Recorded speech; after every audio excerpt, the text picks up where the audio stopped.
Assalamualaikum warahmatullahi wabarakatuh. Perkenalkan, nama saya Muhammad Iqbal Devanani, NPM 89.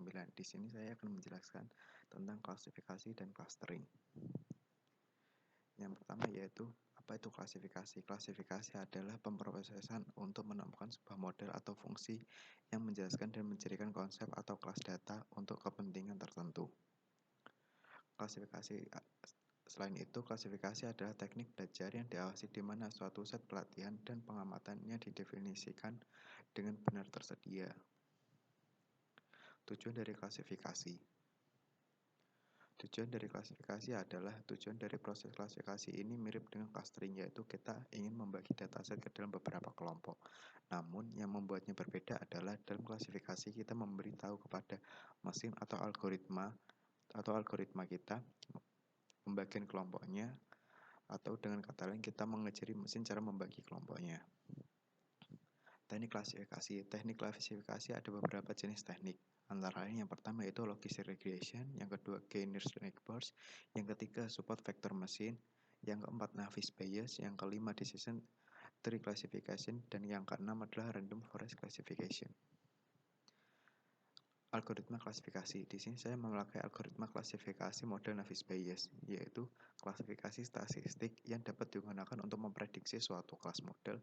Navier Bayes dapat diasumsikan bahwa efek dari suatu nilai atribut sebuah kelas yang diberikan adalah bebas dari atribut-atribut lain. Nah, di sini ada contoh dari algoritma Navier Bayes. Kelebihan yang dimiliki oleh Navier Bayes sendiri adalah dapat menangani data kuantitatif dan data diskrit. Navier Bayes kokoh terhadap noise.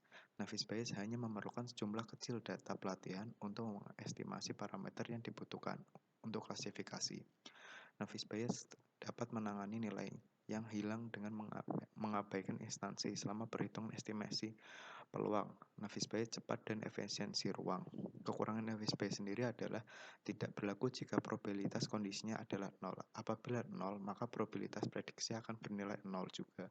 Dan kekurangan yang kedua yaitu mengasumsikan variabel bebas. Clustering.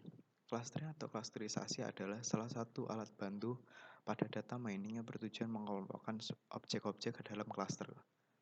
Cluster adalah sekelompok atau sekumpulan objek-objek data yang similar satu sama lain dalam cluster yang sama dan disimilar terhadap objek-objek yang berbeda. Objek-objek dikelompokkan beberapa prinsip, memaksimalkan kesamaan objek pada cluster yang sama dan memaksimalkan ketidaksamaan pada cluster yang berbeda. Kesamaan objek biasanya diperoleh dari nilai-nilai atribut yang menjelaskan objek data, sedangkan objek-objek data biasanya dipresentasikan sebagai sebuah titik dalam ruang multidimensi. Teknik clustering sendiri ada dua, yaitu ada K-mean clustering, yang kedua yaitu hierarchical clustering.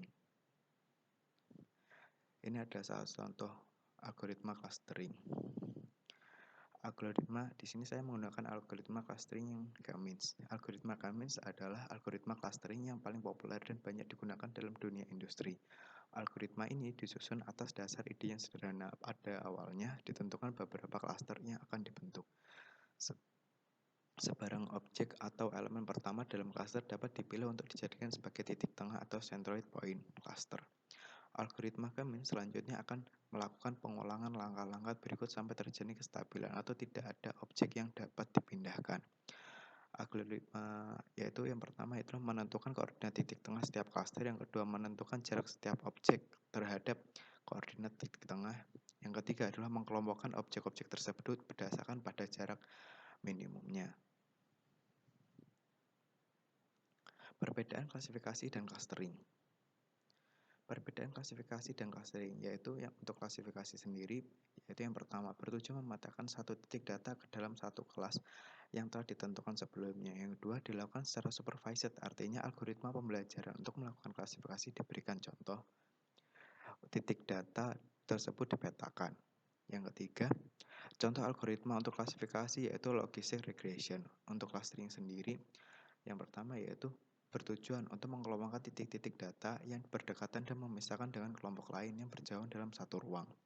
Yang kedua dilakukan secara unsupervised, artinya tidak ada contoh bagaimana mengelompokkan titik-titik tersebut. Contoh algoritma untuk clustering sendiri adalah K-means. Sekian dari saya. Muhammad Iqbal Devanani, NPM 89. Terima kasih. Wassalamualaikum warahmatullahi wabarakatuh.